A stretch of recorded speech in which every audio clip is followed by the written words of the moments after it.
Assalamualaikum semuanya. Ketika kita pindah ngekos, kontrak rumah, atau beli rumah baru, hal yang paling menyeramkan adalah ketika rumah barumu itu berhantu. Itu serem banget karena kamu tahu kalau tubuh mereka udah nggak ada, tapi rohnya masih tinggal di situ. Tapi gimana kalau kamu beli rumah baru dan yang terjadi itu kebalikannya? Roh orang yang meninggal itu udah pergi sejak lama, tapi tubuhnya tetap berada di rumah itu. Itulah yang terjadi pada tahun 1999 ketika tubuh seorang wanita yang sedang hamil ditemukan di sebuah rumah yang baru aja dijual. Tubuhnya udah ada di ruang bawah tanah selama 30 tahun. Gak ada yang tahu siapa dia, kenapa tubuh itu bisa ada di situ, dan siapa pelakunya. Yuk kita bahas kasus hari ini, kasus mayat di dalam tong. Pada bulan September 1999, Hamid Tafagoti udah cocok dan siap membeli rumah di 67 Forest, New York. Tapi sebelum dia membeli rumah itu, Hamid punya satu permintaan. Pemilik rumah harus membersihkan seisi rumah terlebih dahulu, kayak barang-barang yang gak dipakai, termasuk sebuah tong yang ada di basement. Ron Cohen yang adalah pemilik rumah sebenarnya malas dengan permintaan Hamid. Selain itu, berat tong 150 kg dan udah ada di basement sejak dia sendiri baru membeli rumah itu bertahun-tahun sebelumnya. Tapi ya udahlah, daripada nggak jadi beli ya kan. Jadi digulingin tuh tongnya ke pinggir jalan. Udah susah-susah tuh dipindahin ke pinggir jalan, petugas sanitasi malah nggak mau untuk ngangkut tong itu karena berat banget. Terutama karena mereka nggak tahu apa isinya. Pada tanggal 2 September, Ron Cohen mengambil linggis dan mencongkel tong itu. Setelah kebuka, tercium bau anyir yang keluar menyembul. Terlihat cairan hitam di dalam tong. Ron Cohen langsung menghubungi polisi. Polisi lalu membawa tong itu untuk diselidiki. Ketika polisi mengosongkannya, mereka menemukan tubuh mumi seorang wanita. Nggak ada yang bisa nebak dengan tepat sudah berapa lama tubuh itu berada di dalam tong. Meskipun pakaian korban tampak dari tahun 60-an. Tapi detektif bisa mengetahui bahwa wanita itu bertubuh kecil dan berambut gelap. Ciri-ciri orang daerah selatan Amerika. Penyebab kematiannya udah jelas terlihat. Tengkoraknya hancur karena benda tumpul. Tim forensik menentukan ada sekitar 7-10 pukulan benda tumpul. Ada satu hal lagi, saat kematiannya, wanita itu sedang hamil 9 bulan. Di dalam tong juga ada beberapa perhiasan, beberapa plastik daun, dan buku daftar telepon. Tapi bertahun-tahun tercampur lendir dan bahan kimia membuat buku itu nggak bisa dilihat pakai mata manusia. Lendir kuning kecoklatan itu berasal dari plastik yang mengendap bertahun-tahun. Untunglah di saat itu ada teknologi baru yang disebut fotospektral, yang memungkinkan polisi bisa membaca lagi daftar telepon.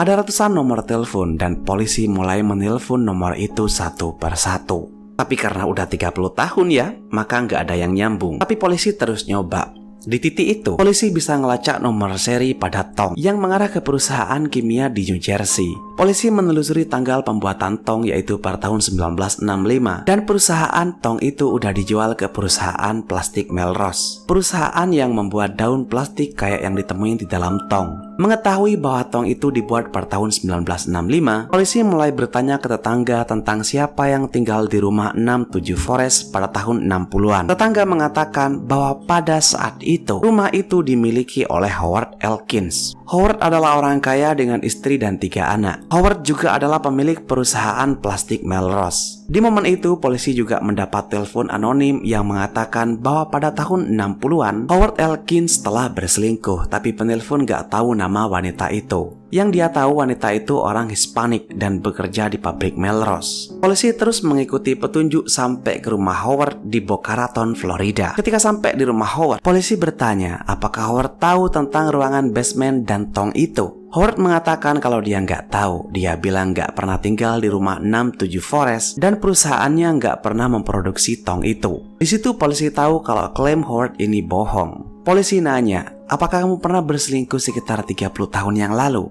Howard menjawab, ya. Polisi nanya, siapa namanya? Bisakah kamu menggambarkan ciri-cirinya kayak tingginya, kulitnya, badannya? Apakah dia orang Spanyol? Howard menjawab, aku lupa. Polisi lalu bertanya, apakah Howard bersedia untuk diambil sampel air liurnya untuk tujuan tes DNA? Polisi bertujuan untuk mencocokkan apakah Howard benar-benar ayah dari bayi di dalam tong itu. Tapi Howard menolak. Dia minta maaf dan minta polisi untuk pergi. Sebelum pergi, polisi bilang, baik, kita akan pergi Tuan Howard, tapi aku akan kembali ke sini dengan perintah pengadilan. Aku akan mengambil darahmu dan akan kucocokkan dengan bayi dan gadis mati itu. Aku akan kembali ke sini dan akan menangkapmu dan memenjarakanmu. Howard menganggukkan kepalanya dan dia membuka pintu lalu menyuruh polisi untuk pergi. Istri Howard saat itu hanya bisa syok. Setelah polisi pergi, Howard pergi ke Walmart tempat dia membeli senpi dan amunisi. Lalu dia masuk ke dalam SUV-nya dan menembak kepalanya sendiri. Setelah Howard meninggal, polisi mengambil DNA-nya dan membandingkannya dengan janin di dalam tong. Polisi lalu mengkonfirmasi bahwa Howard adalah ayah dari bayi yang belum lahir itu. Tapi polisi belum bisa tahu siapa nama ibu bayi itu. Karena kerja keras polisi yang terus menghubungi nomor telepon di buku telepon itu akhirnya membuahkan hasil. Dari ratusan nomor telepon yang gak aktif, ada satu nomor yang masih bisa dihubungi. Nomor seorang wanita bernama Kathy Endred, yang secara ajaib adalah sahabat korban saat masih bekerja di perusahaan Melrose. Nomor teleponnya nggak pernah berubah sejak tahun 60-an karena dia berharap suatu saat sahabatnya yang bernama Reina Angelica Marroquin akan menghubunginya untuk memberikan kabar. Ketika Endred mengetahui kondisi Angelica, Endred menangis. Menurut Endred, Angelica baik banget. Angelica selalu bicara tentang keluarganya. Angelica sangat mencintai New York dan mimpinya adalah menjadi warga negara Amerika. Angelica berasal dari Salvador. Dia datang ke New York pada tahun 1963 untuk cari kerja. Angelica dan Endred kenalan waktu mereka ikut kelas bahasa Inggris sebagai syarat untuk kerja di perusahaan Melrose. Ketika Angelica hamil, dia memberitahu Endred bahwa pacarnya adalah seorang pria kaya yang udah menikah dan punya anak. Angelica masih menjalin hubungan dengan Howard karena Howard menjanjikan akan menceraikan istrinya. Endred gak pernah nanya tentang identitas asli pacar Angelica, dan Angelica juga gak pernah cerita. Tapi karena udah hamil 9 bulan dan Howard ini kayak gak ngasih kepastian, jarang komunikasi lagi sama Angelica, maka Angelica marah dan mutusin untuk nelpon Howard yang lagi ada di rumah. Pas Angelica nelpon, yang ngangkat adalah istri Howard. Di situ Angelica ngasih tahu istrinya kalau dia adalah pacar Howard dan sedang hamil anak Howard. Istri Howard langsung matiin telepon. Beberapa menit kemudian, Howard nelpon Angelica dan bilang, "Aku akan membunuhmu. Aku gak akan pernah memaafkanmu." Angelica nangis. Dia langsung nelpon Endred. Angelica bilang kalau dia takut bahwa pacarnya akan membunuhnya. Endred nanya, "Apakah pacarmu serius? Emang kamu ngapain kok sampai mau dibunuh?" Angelica jawab, "Aku gak tahu. Aku nggak tahu. Aku baru aja ngelakuin kesalahan bodoh lewat telepon." Setelah panggilan itu, Endred pergi ke rumah Angelica. Tapi Angelica udah nggak ada. Endred udah nggak pernah ngeliat Angelica lagi setelah itu. Endred nyoba ngelapor ke polisi, tapi laporan itu nggak ditanggapin serius. Endred bilang kalau temennya lagi hamil 9 bulan dan temennya lagi diancam pacarnya. Polisi nanya, "Kamu tahu nama pacarnya?" Endred jawab, "Nggak tahu." Polisi bilang, "Ya kalau nggak tahu gimana kami bisa tahu? Paling-paling mereka lagi belanja, besok juga balik." Berhari-hari, berbulan-bulan, bertahun-tahun Angelica nggak pernah ngabarin Endred. Endred curiga kalau Angelica dibunuh oleh pacarnya. Tapi butuh 30 tahun agar kecurigaan itu dapat dikonfirmasi. Dengan informasi yang diberikan Endred, polisi akhirnya bisa memecahkan teka-teki terakhir dari kasus itu. Jadi, Howard berselingkuh dengan karyawannya sendiri, yaitu Angelica. Angelica hamil dan Howard memberikan harapan palsu. Ketika Angelica menelpon istrinya, Howard meminta Angelica menemuinya. Setelah bertemu, Howard memukuli Angelica sampai meninggal dengan palu, lalu memasukkan tubuh Angelica ke salah satu tong logam dari perusahaannya, mengisinya dengan karet plastik dan menyegelnya. Pada saat itu, Howard ini punya perahu dan polisi berteori bahwa Howard ini berencana untuk membuang tong itu ke laut. Tapi ternyata tongnya terlalu berat untuk dibawa sendiri. Jadi ditaruh dulu tuh di basement. Tapi entah gimana, kesempatan gak pernah ada, sehingga Howard terus membiarkan tong itu di basement.